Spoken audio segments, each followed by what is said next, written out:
Hello everyone and welcome to another Phase 3 Meets video, the first of 2023. And it's my absolute pleasure to welcome Steph Coward to this episode. Hi Steph, how are you doing?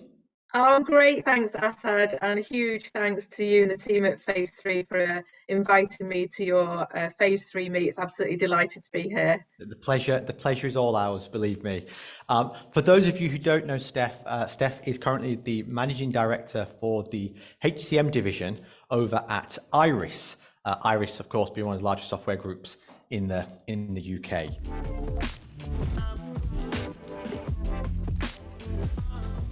I always like to start these things with a little bit of background about the business that you work for. So tell me all about Iris, Steph. Yeah, sure. So essentially, as at Iris, our mission really is to help improve the way professionals work by making business processes more efficient. And our software and services are mainly used by accountants, schools, and teams in HR, payroll, and finance, to solve some of the most critical business problems that they have. So from submitting a tax return to ensuring people are paid on time, improving work experience, engaging with children's learning, to helping our customers save money and save time. Iris is a provider of those kind of mission critical solutions. It's really interesting actually because everybody is really surprised by the education piece. And I think the assumption is you guys are HR, payroll, finance. And even my kids at our school, they go to use the apps that you guys create. Yeah, no, absolutely. Yeah, parent mail is a fabulous way of being able to communicate with teachers and schools, being able to communicate with parents and students. But yeah, in fact, education is one of the fastest growing parts of Iris. We started off through the engagement tools like Parent Mail, but then we extended out to putting in cashless catering. So lots of kids out there will probably be using their thumbprints, to pay for their sandwiches and their school meals. And then about 18 months ago, we acquired a business that then helped us get into MIS within schools, which really puts us at the heart of how schools are run.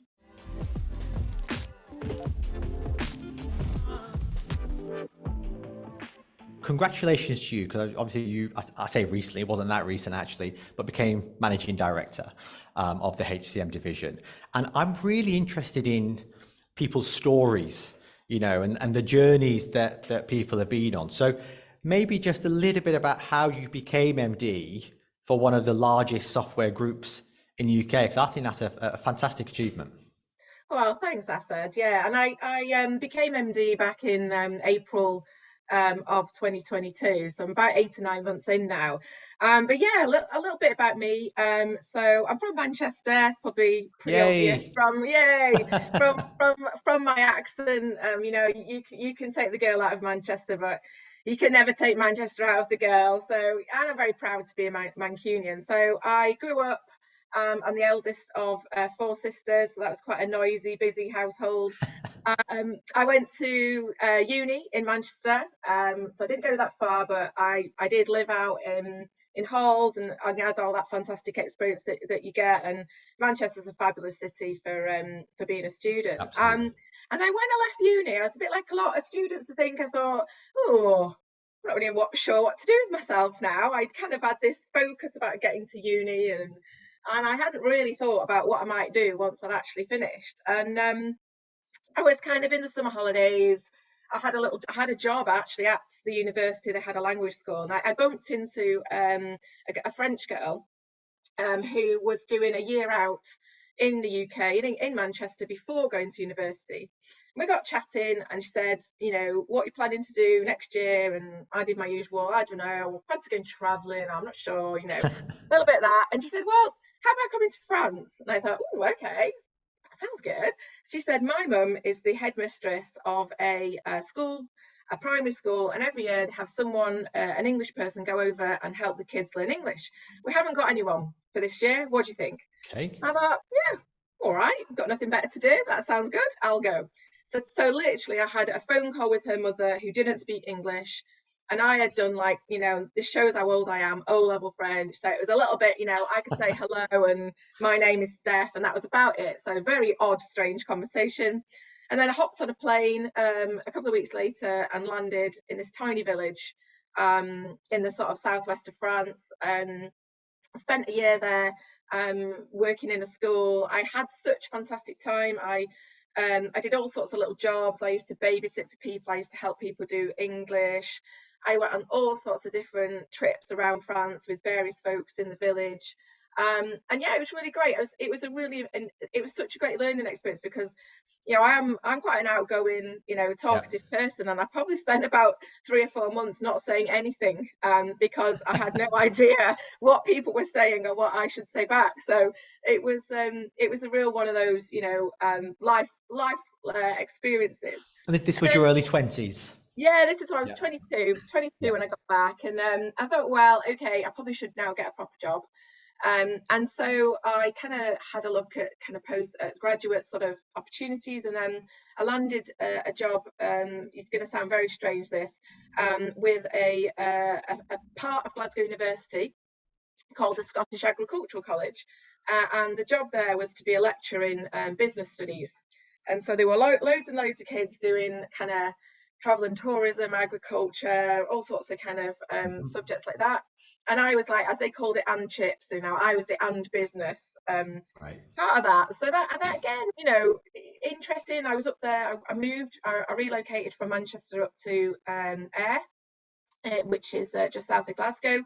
Again, it was a great experience, really good at kind of building confidence, building communication skills, again, making your way on your own and building Yeah. that. I think what I call it resilience. I'll talk about this a bit more later, but building resilience and independence.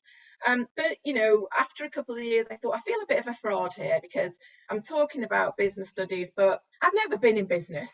So Yeah. maybe what I should do here is, think about taking this experience, but actually going into the world of business and maybe returning to that sort of career later on. And so I moved then to a company called Fujitsu. It was actually called ICL at the time. And I started there in basically a sales career Yeah. at Fujitsu in a number of their different areas, like local government, and finally in the area of defence. And I kind of worked my way up from being a kind of account manager to being the sales director there for their defence business. And I loved it really at ICL, which then became Fujitsu. It was one of those companies where you could move around, you could get lots of different experiences.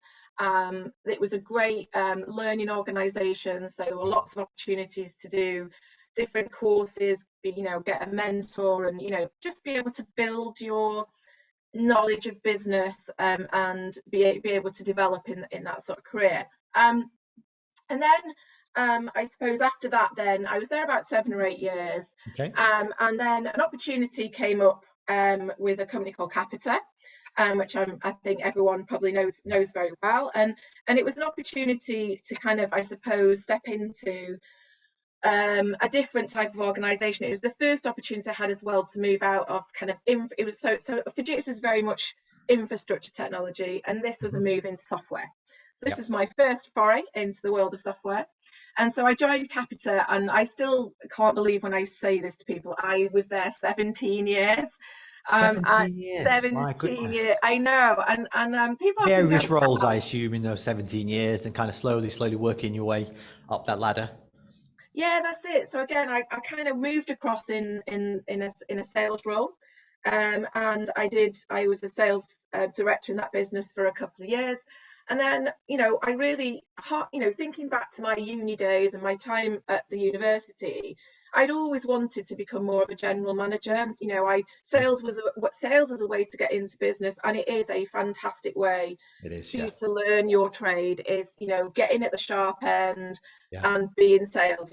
I think there's no better route into business than that. But I kind of got to the point where I felt I was enjoying it, and I love people, and I love meeting customers, and I love the deal, everybody does. But it felt like it was getting a bit stale. and I wanted to try and learn about the rest of business. So I had an opportunity. So I did, I discussed this kind of with in fact, at the time, this is a bit of a coincidence, but Kev Dady, who is now the chairman of Iris, at that time was the managing director of Capita Software Services. And Kev and I had a chat, and I said, look, I'd really love, to expand. And he said, well, I think there's an opportunity I could find for you. I've got an idea. And so he connected me up with the kind of outsourcing part of Capita. And it was around the time when Capita had been really, really successful in winning some large local authority outsourcing deals. And he linked me up with that team, and I switched across, and I became the ops director for a contract that we had with Swindon Borough Council. And so again, it allowed me to move to the side and start learning the operational, side of business. Which again, when you're in sales, you probably, it's not really what you consider. And then it was a real eye opener, in terms of the day to day. Once the deal's been done, that's what happens then. Yeah, you've got to deliver it, haven't you? So that was really, really great. And again, then I kind of progressed in that area. I then kind of took over then as the director for the partnership, and actually that was really fun because I was then able to sit on the board of the local authorities kind of executive team. And we were really at the heart of helping transform those authorities. I was in Swindon. I then did a stint with Southampton City Council, West Sussex County Council, and great for, so and what we kind of brought to the table was not just that we're helping provide your services cheaper, faster, better, that's a given. It was what could we as Capita, as a business, help do to help change the economics of the local area. So Southampton City Council is often described as a northern city on the south coast. It had a lot of deprivation, a lot of economic issues, a lot of unemployment, and we as Capita, as a huge business and a huge employer in the area, part of my role as the director for that contract was to work with the authority and its connected organisations to look at how we could improve the economic environment of that city. And we did lots and lots of stuff. We did lots of stuff around bringing in young talent. We did lots of stuff about helping people who've been out of work for a long time get back into work. I advised some startup businesses on how they could, grow and generate better revenue and profit. It was really great. And then I kind of continued with that, and then I had an opportunity then to move back into the world of software. I had a call from one of my old boss. And he said, we've bought these businesses and we really need someone to come and help. They're kind of, the businesses are struggling a bit, their founders have left, and they're kind of a little bit at sea, need some direction, need some help to grow. And so I moved back into the software bit of Capita, and I took on the role of MD. For two businesses associated with workforce management and resource planning. And I ran those businesses for about 5 years. And again, it was all about embedding them into Capita and then helping those businesses, which were really quite, relatively small businesses, thrive and grow and develop and be able to then, deliver back to our, our investors, our shareholders, the value that we'd wanted. So again, and that role really kind of set me up for where I am today. And that role then exposed me to all of the other bits of business. So within those two businesses, we had a very large project to re-platform, to take what was kind of quite old technology and put it into the world of SaaS. So, we had a huge investment in building up development teams, getting our product team set up, so that was a really great experience in that. And then I think then, I did kind of think that 17 years, this is a long time in one company, although I've loved being here. I've really enjoyed. Did you ever think you'd leave? Once you Well, kind of get kind of yeah, 10, 12, maybe 15 years, did you think, I'm here now? I did. I kind of got a little bit institutionalized, I Yeah. think. And the reason I left, is when I first joined the business, it was a real, although it's quite a big business, it had quite a small business feel to it. Yeah. It was quite dynamic. We always had this no politics rule.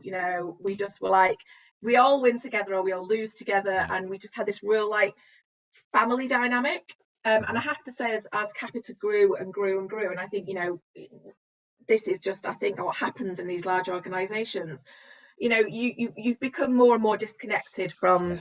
from where the business is going, and it becomes more corporate. And I think Capita's gone through some tough times. It's been out there in the press, and I think the direction of travel for me wasn't the direction that Yeah. I wanted to go in. And so it was a bit of a real hard thoughts for me, because I did really enjoy working with the people I knew. I like the core of what Capita was trying to do, but I didn't feel it was now. I felt there was a divergence with my own values and goals and the values and goals of Capita. And it was at that point again, I was like, I was on LinkedIn, I was kind of, like you do, I was like answering some messages, and up popped a post about Iris. Yeah.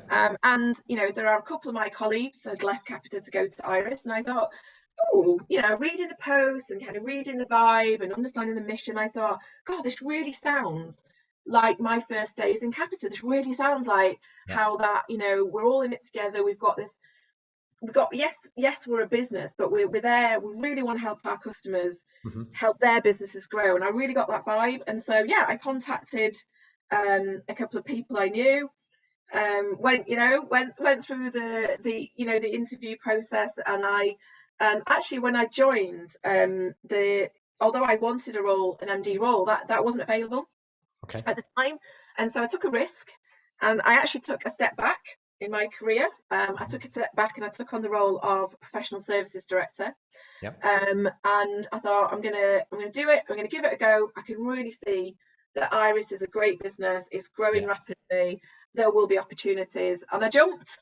And then yeah, and then I was professional services director for a while, and then the opportunity arose, where we needed an MD for our HCM business. And so again, I applied, so no favors. I went through that process, and yeah, and now I'm here today. So I think what my message will be to everybody is, sometimes you have to take some risks. Yeah. Sometimes just check yourself. You can become a bit comfortable, Mhm. and you can become a bit institutionalized. But remember, like back to the uni days and the early days, is remember that sort of enthusiasm, independence, risk taking, resilient young person you were, Yeah. and make sure you don't forget that. Do you know what? I think that's fantastic. And I would echo all of that. And in particular, one of the first things you said about how you think that the sales roles that you did Yeah. early in your career really set you up for leadership roles and for progression and resilience. I mean, you Mm. can't be MD of anything without a level of resilience. Yeah. And my background is very similar, sales and so on. And the skills that sales teaches you, I think, are wider than the common perception of sales, you Absolutely. know, and crucial. And yeah, I'd also agree on the risk taking as well. You've got to Yeah. take calculated risks, but you don't get that level of reward without taking that level of risk as Yeah, well. no, absolutely. Like, on the kind of coming into your career in sales, I mean, there are many different routes into a career, and not suggesting this is the only route, but I think it's, you're very quickly on the front line. Yeah, No hiding in sales, and I think it gives you that exposure, which is positive. yeah, But with that exposure, does come a high degree of focus, and a high degree of accountability. And that, in sales, you can have that at quite a young age, and at quite an early stage in your career. yeah, And I do think it then helps building resilience. And I also think, you're really exposed to your customers, you're really exposed to the people who are buying from Yeah. you, and why. Why is it they're doing this? What is it they're trying to get from What they're trying to achieve, what's the value yeah, for them? Yeah, yeah, and it connects you really well to understanding the business goals of your customers and absolutely. understanding your customers' businesses. So I do think it's great for that.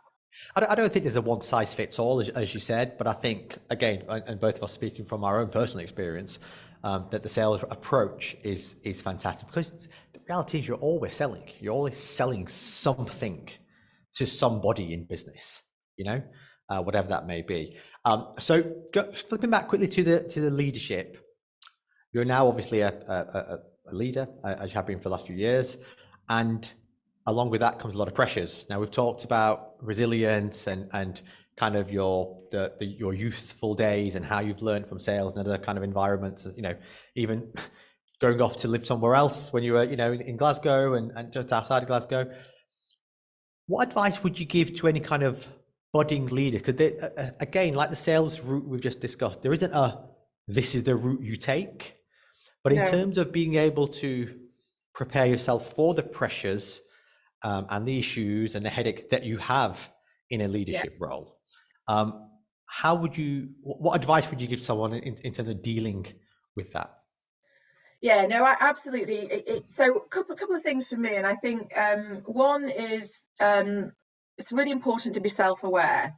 So the leaders come in many shapes, sizes, personalities, and leadership roles in very different settings. It could be in a business setting, it could be in an education setting, it could be in a charity. There's lots of different places in politics that you get leaders. And I think the first thing is to know yourself. And the reason I say that is because I do think it's important to be true to yourself as a leader. But that said, I think that some of the key things that you see in great leaders is authenticity. So I think it's important to be authentic, to be open and honest and transparent. And for me, it's about people. So great leaders are great at empathizing with people, understanding what motivates people, and how to get the best out of people. But for me, I'm really passionate about diversity. And when I say that isn't just, I'm not just talking about gender or ethnicity, but I'm talking about diversity in every form. So when you're a leader and you're considering your team, a leader is only as good as their team. Yep. And I think when you're thinking about your leadership role, and think about the people you surround yourself with, and they may be, direct reports, they may be other stakeholders, they may be your peers, but think about the collaboration between those different types of people, and looking to see where you can influence and help that diversity amongst background, opinions, personalities. Because I think it can be very easy as a leader to go around selecting and collaborating and just getting on with people like you. Yeah. And I think there's a danger if you do that, then you will miss out on creativity, different ideas, different ways of doing things, then you just will not be as successful. As if people in your team don't need to be on your Christmas card list, but it's important that you understand what they bring to the party. I think the other final thing I would say as well is when you are a leader, accept you can't know everything. I have moved about in different businesses, in different sectors, in different markets, different technologies. I am an expert in none of them.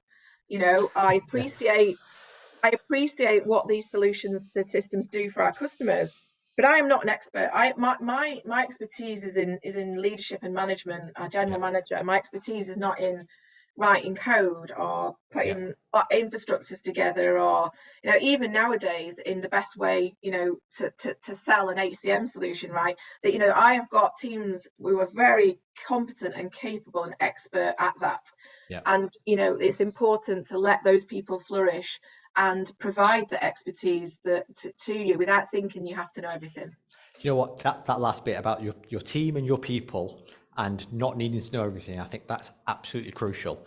Again, using my own example, I'm not a HR or a payroll or finance consultant.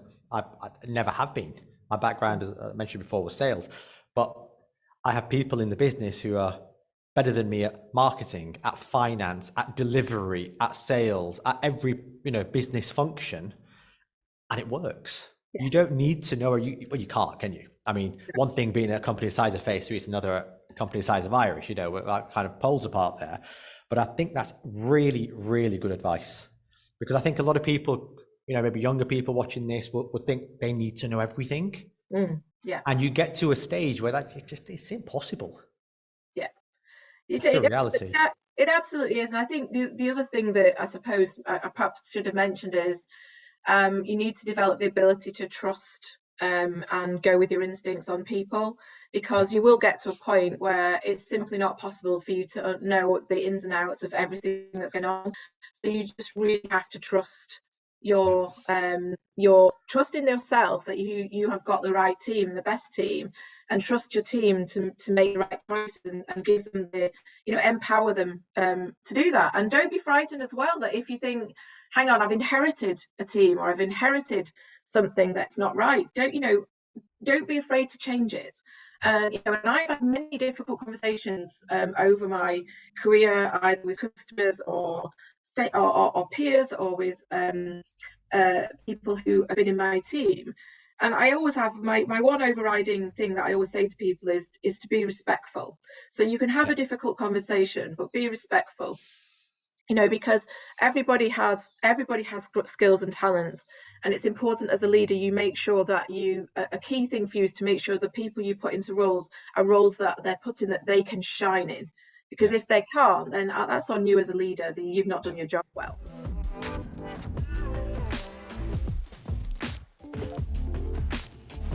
What's next for Iris then, Steph? What should people watching this expect to see? What should your customers and customers to be expect to see in the next kind of 12, 18 months? So lots going on, as always in Iris. So kind of from the wider Iris group, we've about 18 months, 2 years ago, took the decision to expand into North America. So we began with a couple of acquisitions around managing accountancy practices, and that's now growing and now includes payroll. So we've got some payroll businesses out there. So from a kind of group perspective, we are looking to take what we've done in the UK, which has been so successful, and replicate that in North America. So that's a huge, big thing for us.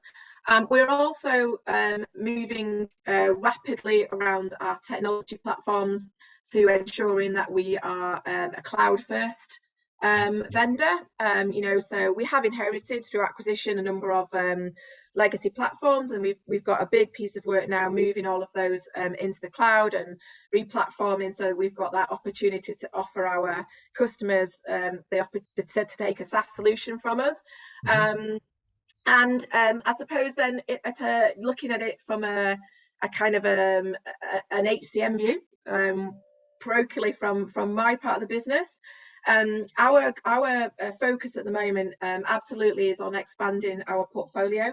So you will know us really well for payroll. We pay, 1 in 5 people are paid through an Iris system, which always, I always think, wow, it's amazing, that's stat. amazing, isn't it? Amazing that's the case. So, but we want to, the world of HCM changes so rapidly.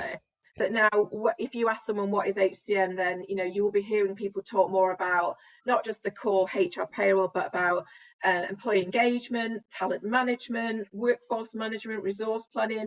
The world of HCM is growing, and we want to grow with it. So we did.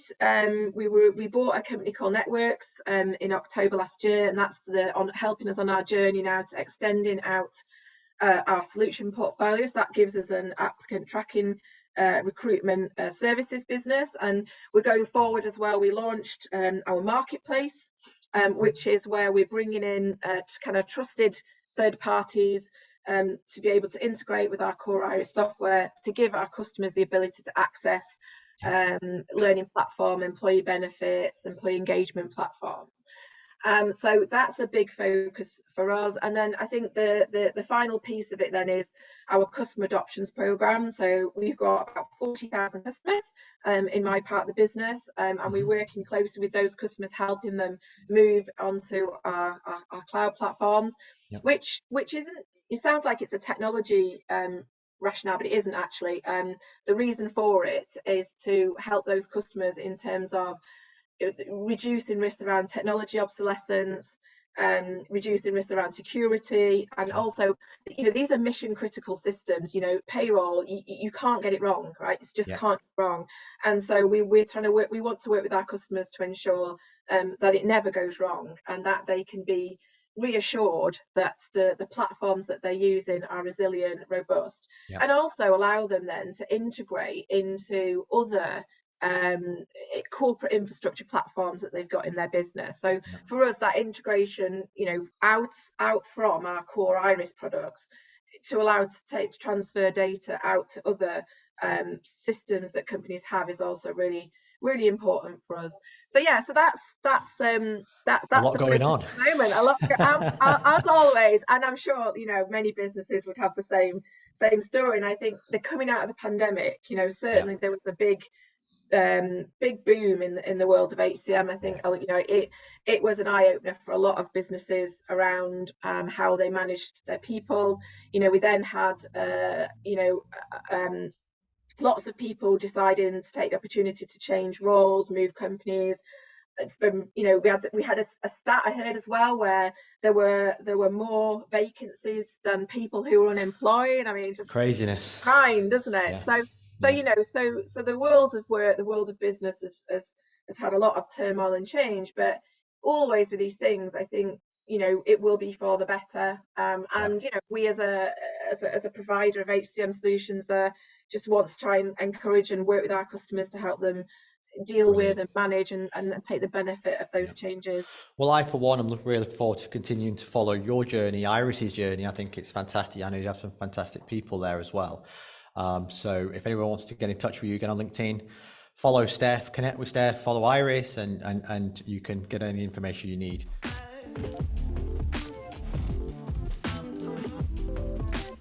We're going to move on to the quickfire round. So a couple of questions now that get to know you a little bit better. Oh dear. Let's open you up, Steph. Okay. Which non-related work app do you use the most? Oh, well, so can't say Outlook or LinkedIn or anything.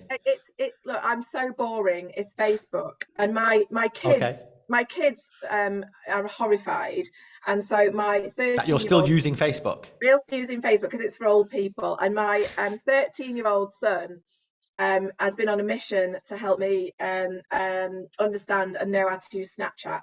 So my next is, I'm going to prove him wrong that I can't use it, and I'm going to move on to Snapchat. I refuse TikTok. I refuse Snapchat. I refuse Instagram. I'm very much stuck on Twitter and Facebook. Yeah, and LinkedIn, obviously. But yeah, and even Facebook, I find it pretty boring. I'm not really interested in somebody else's holiday snaps. No, I'm not interested in someone's food. No, I don't. I'm not really bothered about what they had for tea or which restaurant they went to. I do quite like every now and again something pops up, someone I've not seen for ages, and it's always nice to see what their family's doing. And it's always a measure of your age when you see how quickly their kids have grown, and that always makes me feel really old. Or when the highlight of your social media experience is the school reunion. Yeah. My place, the class of '94 get together. Oh, my Lord above, I know. No. Okay. What's your favorite holiday destination? My favorite holiday destination is Paris. So I am a complete Francophile. Now, after my year in France, I love it. It's my favorite city.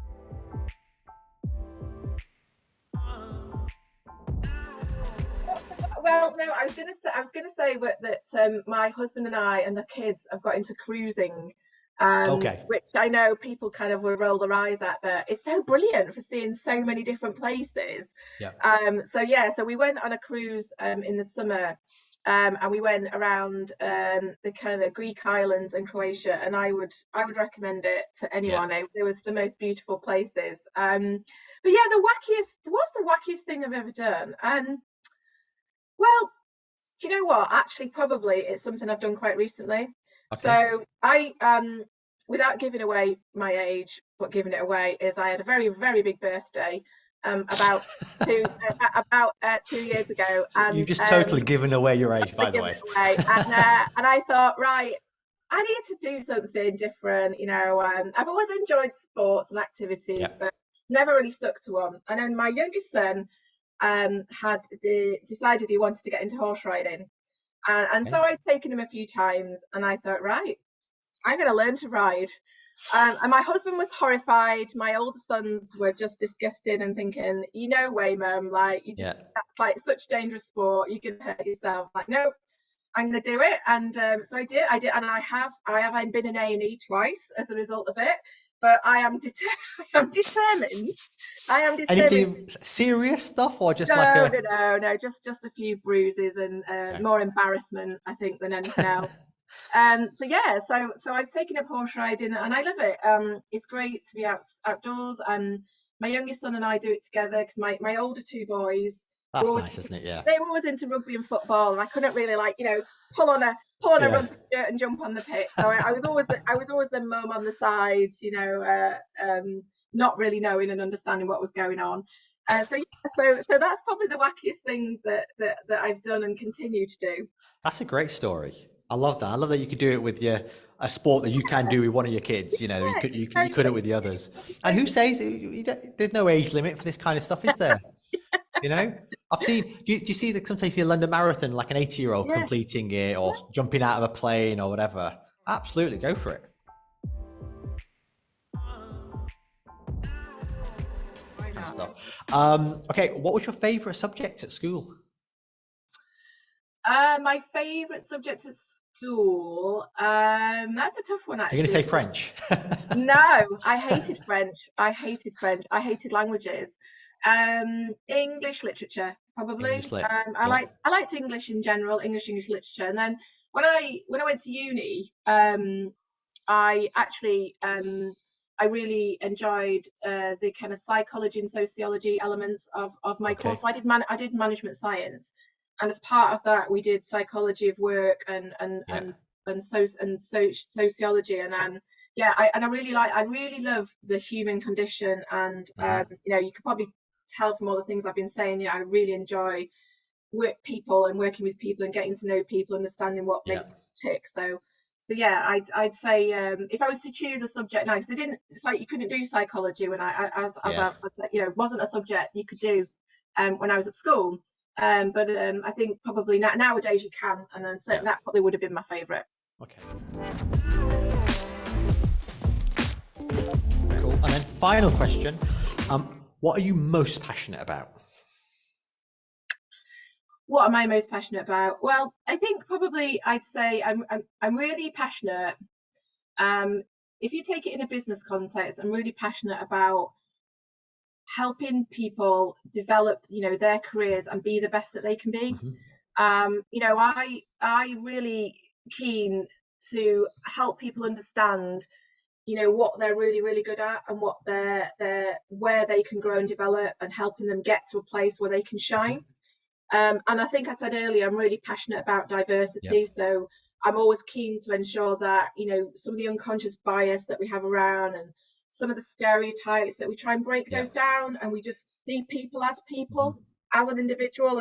And I've got a blog that I write on LinkedIn, and one of the things I talk about a lot is treating people as individuals, and kind of not what their role is or what their group is, or some bias that you've got, but really understand that individual when it comes to their development, their learning, their place in the organization. So for me, that's I'm really passionate about it, and I try and take that into my home life. I enjoy, I'm quite a sociable person. I do like being out and about, and I'm involved in quite a number of different groups, and helping different sorts of folks, including my own kids, my own family, how they can get you know, the most, you know, we only do this once, so how, you Absolutely. know, how we can all make the most of our time on this earth. Fantastic. Well, that's a brilliant place to, excuse me, to finish this.